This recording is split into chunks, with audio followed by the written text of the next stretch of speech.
I'm Chris Cox here with Oneofus.net, because it'd be weird if I was here with something else. Talking to Andy Kindler, who has been called the comedian's comedian. You've got to be sick of hearing that by now. Oh, no. Well, I mean, I'm sick of the embroidered pillows. Yeah. And the women who send their panties. You said that in an uptone. Well, no, because I forgot. I forgot what. My mind has been going more blanker quicker in the last. I don't think I'm losing it, but I forgot that the words were comedian's comedian. But it would be funny. You were thinking they were if women sent their panties and. I thought Why would they have embroidered panties that say comedian's comedian? Maybe they're just really into the concept. You know, you never know what's going to turn somebody on these days. Everything's about branding. Like Rule 34 says there must be porn of you making fun of comedians. Did you say porn? Yeah, that's Rule 34. It means if it exists, there's porn of it. Oh. Is that a haunting concept? No, because I did make a few porn comic roast movies. Oh, well, there you go. And speaking of roasts, you do the State of Comedy address. The State of the Industry. Although people always say State of the Union because I have redefined the word. Now they're like, Obama, yes. whatever. Well, because you know how, and it's pretty hard to top the State of the Unions. They are riveting. And I came along and said, you know what?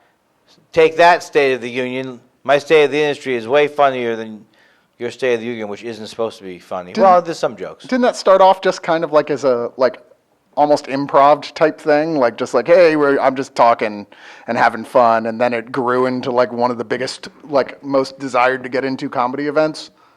I thought you were talking about the State of the Union. I swear to God that I absolutely thought you were asking me for my historical knowledge of when the State of the Union went from an improv speech.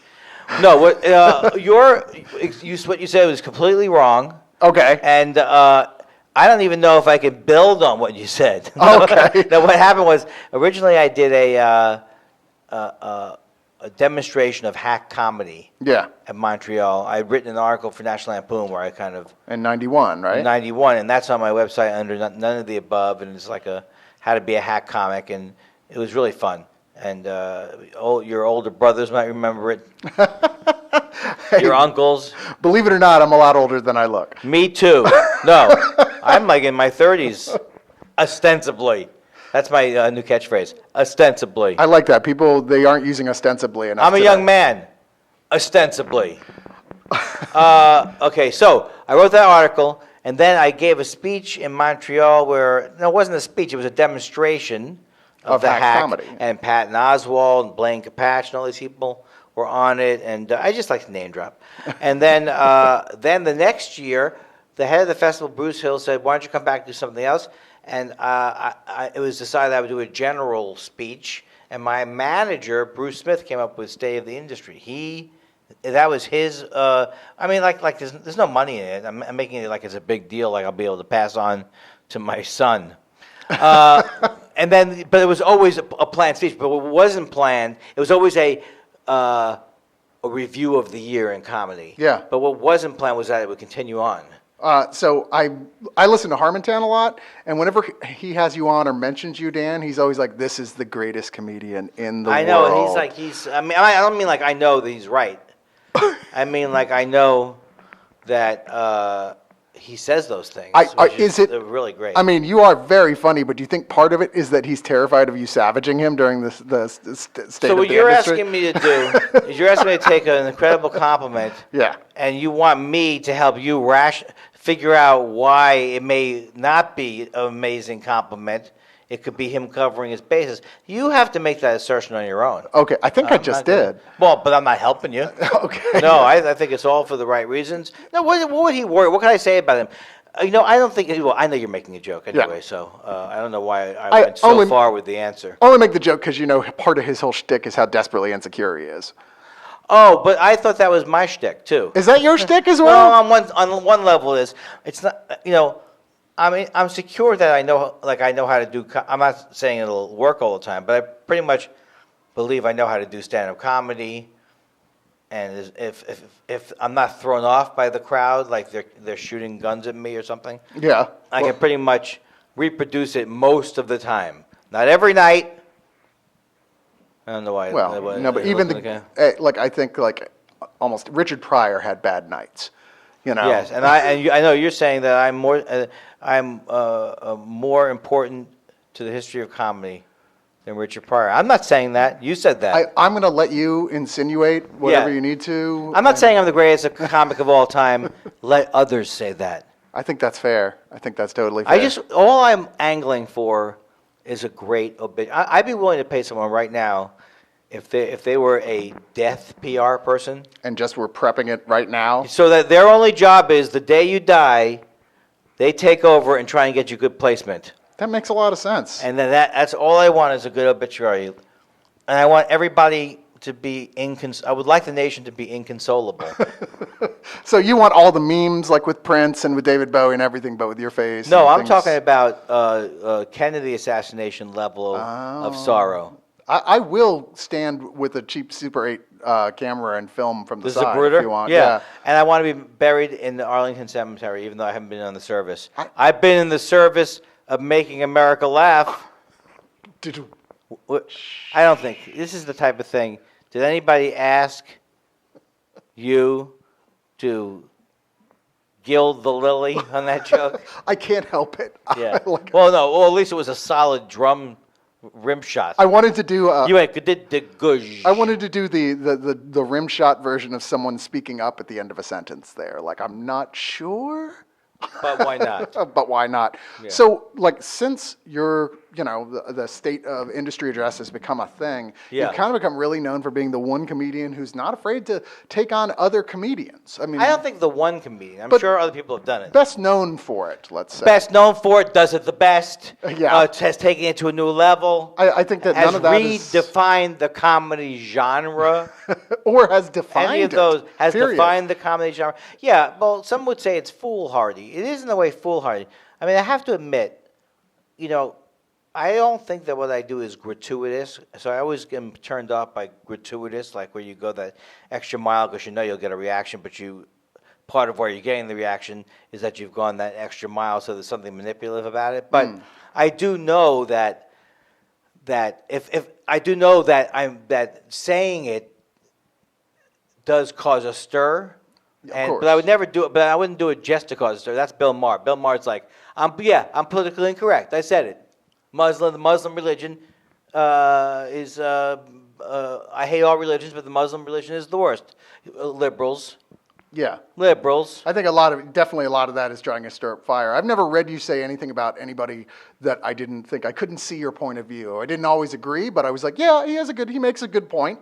And I don't think anything you said was just to like throw kerosene on a fire, No, but the thing that does bug me, which I need to let go of because I'm arguing could be arguing with a robot online. You could be arguing with with someone watching TV while they have this mean character they do. But when people assume, like they go, "Oh yeah, you're saying that because you're jealous," or like when people give a pat response. I mean, of course, I make jokes about being envious. Anybody who says it's not envious is either doing better than me, or is Jesus, or Moses, if you prefer. Or Sid Arthur. I don't know what names I'm saying now. TheBuddha.com. I thought you said Sid Arthur. It's like, Sid wasn't that a minor character in the Hitchhiker's Guide to the Galaxy series? I'm Sid Arthur. Hey. That could be my new, because I have a guy who likes Ashton Kutcher too much. Oh. He's like, Ashton Kutcher, 2.5 Men was better. With Ashton Kutcher, better. He might not be wrong, actually, but no one will ever know. I didn't like that show till he got there. And then I have him saying, did you see that movie where he played Steve Apples? You see that movie? Played the head of Apple, Steve Apples. If you close your eyes, you'd think, and of course, never having met Steve Apples.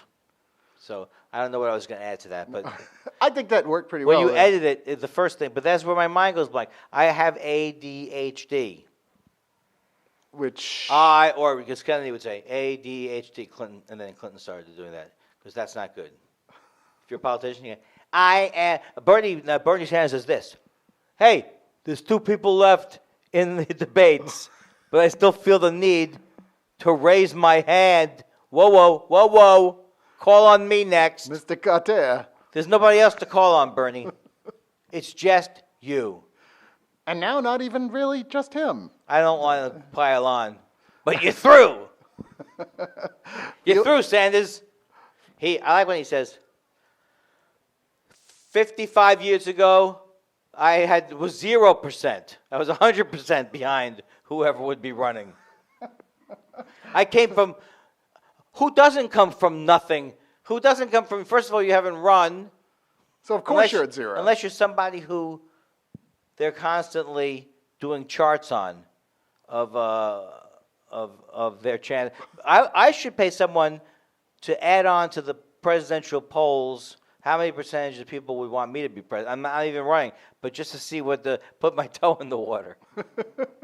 So in the past, you've only taken on comedians or best known for that directly. Is there anybody you've felt kind of bad for after the fact taking on? I feel bad for many of the things that I do because it taps into my other fears, which are like fears of having to be nice. Yeah. And getting in trouble, doing the wrong thing. Yeah. So, I do, and I have, but ultimately, if to me I can judge it by when I get distance from it or whatever. I would not want to not do these jokes. These jokes are important to me to do. Who died and made Jim Belushi a star? Yeah. I can't imagine a world where I wouldn't want to do that joke. And that is a great joke. Now, there's always close calls, like when I started making fun of Louis C.K. and because y'all are actually friends too, right? we're not that much of friends, but you know honestly. Each other. Okay. We were friends in the late 90s. I've talked about this before. It's not like we had a falling. He probably doesn't even know, but it's a long story, and I don't even want to tell it. And it's not like he threw me out of a window. But the point is that I wouldn't say we're close, but I think we could have been closer if I didn't start criticizing him. Probably true. Probably true. And sometimes there's politics involved with everything. So, for example, people that I'm friends with, or it's like I don't go out of my way to go. Like see people say, "How come you never made jokes about Letterman?" They say. Because I don't want to make jokes about Letterman. I love Letterman. I'm not sure what there is to say about Letterman. Well, yeah, I'm sure you could. It's just a weird thing because some people think the point of the speech is, are you going to take on everybody? No, actually, I'm really giving too much credit to the fact that there's people thinking about the speech. Let's not inflate my head.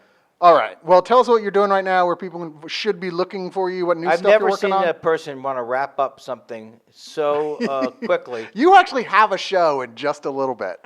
I know, but the way you did that, I was like, all right, Andy, enough of whatever you're doing. You don't drag me down to your rabbit hole. You're like... Is that a Sony? No, it's a Zoom. Exactly. My record is perfect. I have not been able to correctly identify an electronic device since 1973, when I correctly was able to identify a Tascam recorder. Wasn't that all there was at that point?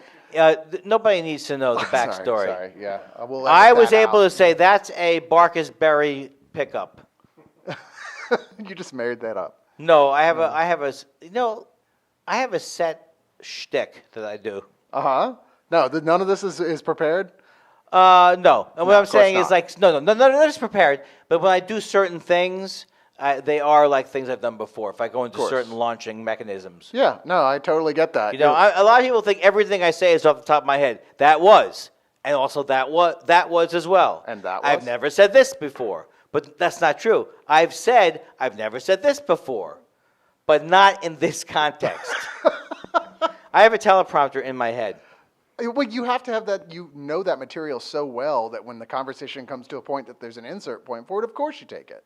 Exactly. I like the way you play both sides of the fence. I have to. You you go one way and all of a sudden, you know what, Andy? What you're doing is exactly right. What do I look like, Alex Jones over here? Come on. Oh, my Alex Jones. His new thing is that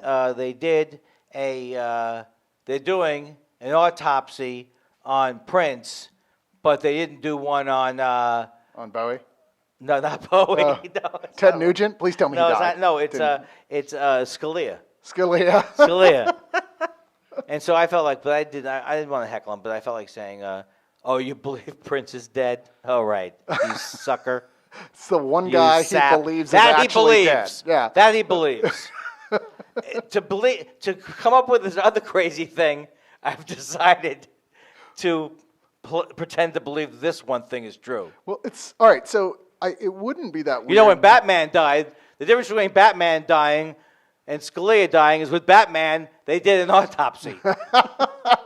Plus, you know he's going to be back anyway. So it's Yeah, all that's right. true. Yeah. Batman? Batman. Or Alex Jones? No, not Scalia. I hope either. So you're saying, okay, I do have a show, and I'm very busy. And even if I didn't have a show, I would say I did have a show, because the important thing is, at the end of this interview, that you feel like you're lucky you got me. I got my money's worth. You got me, might as well. You're lucky you got me. Yeah. And I'm very. I'm even now. I'm talking to someone on an IFB, Bloomington, Indiana. I'll be at a club there, the Comedy Attic, the 28th to the 30th. See, that sounds like a real comedy club. It is a real comedy club, and then I'm going to be on the next season of Marin on IFC. Were you on last season, right? I've been on every season. On every season. Because I'm a winner. People enjoy watching me, and if I cajole, moan, whine, complain, and chisel, sometimes they'll invite me back. True, and we'd love to have you back. Not at these prices. No, it was a pleasure. Indeed. I like to shake Pleasure's all hands. mine. I like to shake hands formally on camera, Indeed. as if I'm kissing you. And I'm Elvis.